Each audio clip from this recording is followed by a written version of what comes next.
Assalamualaikum warahmatullahi wabarakatuh. Yang terhormat Ibu Arini Rufaidah, MHI, selaku dosen pengampu ulumul hadis.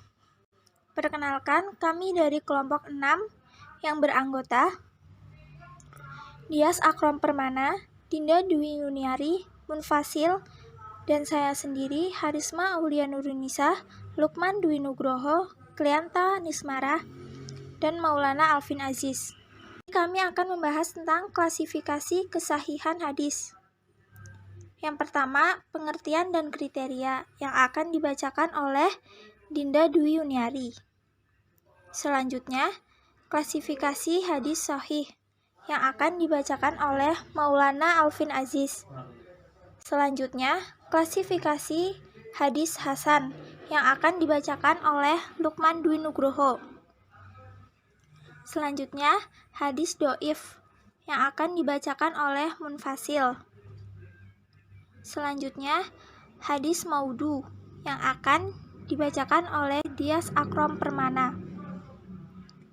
Dan yang terakhir, hadis yang diterima dan ditolak yang akan dibacakan oleh Klianta Nismarah. Pengertian dan kriteria kesahihan hadis. Ma'ittasala sanaduhu bil uduli dhabitin min ghairi syududin wala illatin.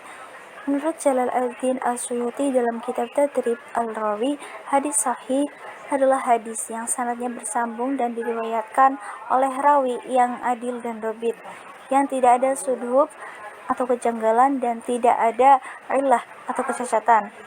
Berikut kriteria hadis sahih. Yang pertama itu sanadnya bersambung.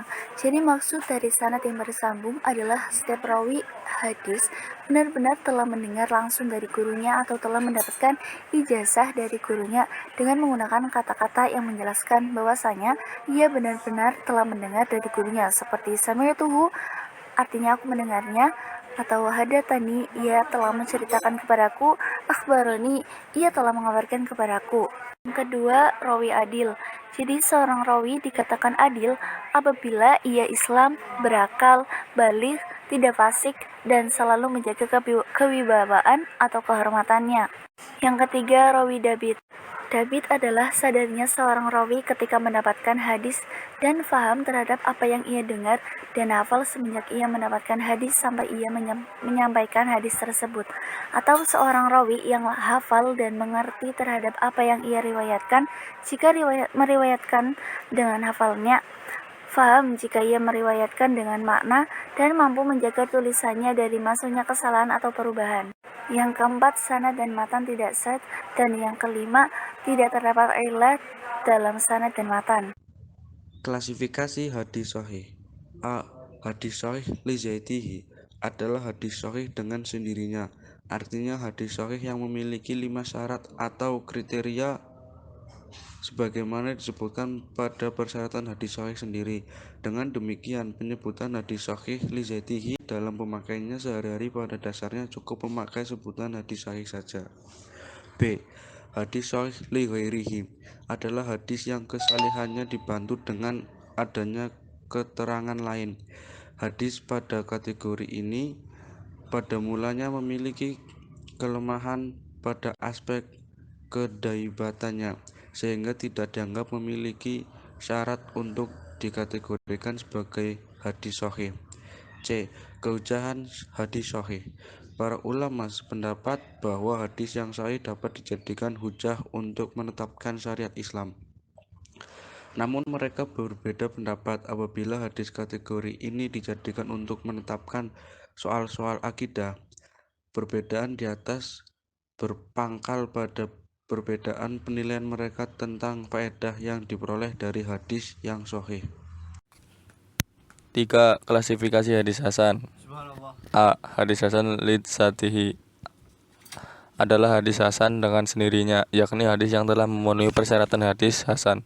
Menurut Ibnu As-Syalah, pada hadis hasan li dzatihi para perawinya terkenal kebaikannya, akan tetapi daya ingatannya atau daya kekuatan hafalan belum sampai kepada derajat hafalan para perawi yang sahih. B. Hadis hasan li ghairihi adalah hadis hasan yang bukan dengan sendirinya, Artinya hadis yang menduduki kualitas hasan karena dibantu oleh keterangan hadis lain yang sanadnya hasan. Jadi hadis yang pertama itu terangkat derajatnya oleh hadis yang kedua, dan yang pertama itu disebut hadis hasan. C. Kehujahan hadis hasan. Sebagaimana hadis sahih menurut para ulama ahli hadis, bahwa hadis hasan baik hasan li zatihi maupun hadis li khairihi juga dapat dijadikan hujah untuk menetapkan suatu hukum. Hanya saja terdapat perbedaan pandangan di antara mereka dalam soal penempatan rutbah atau urutannya yang disebabkan oleh kualitasnya masing-masing. Hadis dhaif.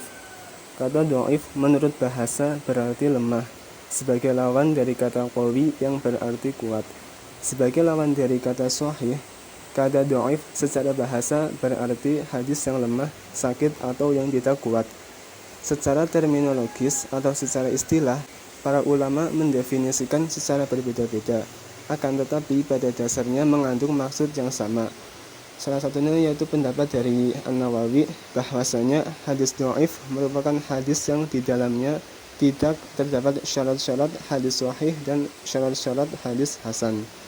Dhaifan hadis dhaif disebabkan oleh dua hal pokok, yaitu terputusnya sanad dan terdapat cacat pada diri salah seorang perawi atau matanya. Salah satu contoh dari hadis dhaif yaitu hadis yang diriwayatkan oleh Umar bin Rashid dari Yahya bin Abi Katsir, dari Abu Salamah, dari Abu Hurairah menyatakan bahwa Rasulullah SAW bersabda, barang siapa yang sholat 6 rakaat setelah sholat maghrib dan tidak berbicara sedikit pun di antara sholat tersebut, maka baginya sebanding dengan pahala ibadah selama 12 tahun. Imam Ahmad dan Yahya bin Ma'in mengatakan bahwa hadis dari Umar tersebut adalah dhaif dan tidak bernilai sama sekali. Ini sependapat dengan Imam Bukhari bahwa hadis tersebut termasuk dalam hadis mungkar di mana urutan sanadnya sangat lemah. Tak hanya itu, Ibnu Hibban menjelaskan bahwa tidak halal menyebut hadis di atas kecuali untuk masuk pencatatnya. Sebab dalam suatu riwayat dikisahkan Umar pernah memalsukan hadis atas nama Malik dan Ibnu Abi Dzib. 5. Hadis maudhu. Ibnu As-Salam menyatakan bahwa hadis maudhu adalah hadis yang diciptakan dan dibuat-buat atas nama Rasulullah SAW. Pemalsuan hadis muncul dan berkembang pada masa pemerintahan Ali bin Abi Thalib, yaitu setelah terjadinya pertentangan politik yang membawa kepada perpecahan dan terbentuknya kelompok-kelompok seperti Syiah, Khawarij, dan sebagainya. 6. Hadis yang diterima dan ditolak. A. Makbul. Makbul sendiri secara bahasa berarti yang diterima. Menurut M. Aj'aj Al-Khatib, hadis makbul adalah hadis-hadis yang di dalamnya terpenuhi syarat-syarat diterimanya suatu hadis. Hukum hadis makbul bersifat wajib untuk menjadikan landasan dalil hukum dan diamalkan. B. Mardud. Secara bahasa, mardud artinya yang ditolak dan tidak diterima. Menurut M. Aj'aj Al-Khatib, hadis mardud adalah hadis yang tidak memenuhi kriteria persyaratan hadis makbul. Salah satunya yaitu tidak jelas kebenaran riwayat yang disampaikan perawi. Hadis mardud tidak bisa dijadikan landasan hukum dan tidak wajib mengamalkannya. Hadis tertolak terkadang karena sanadnya terputus atau karena terdapat masalah pada diri perawi.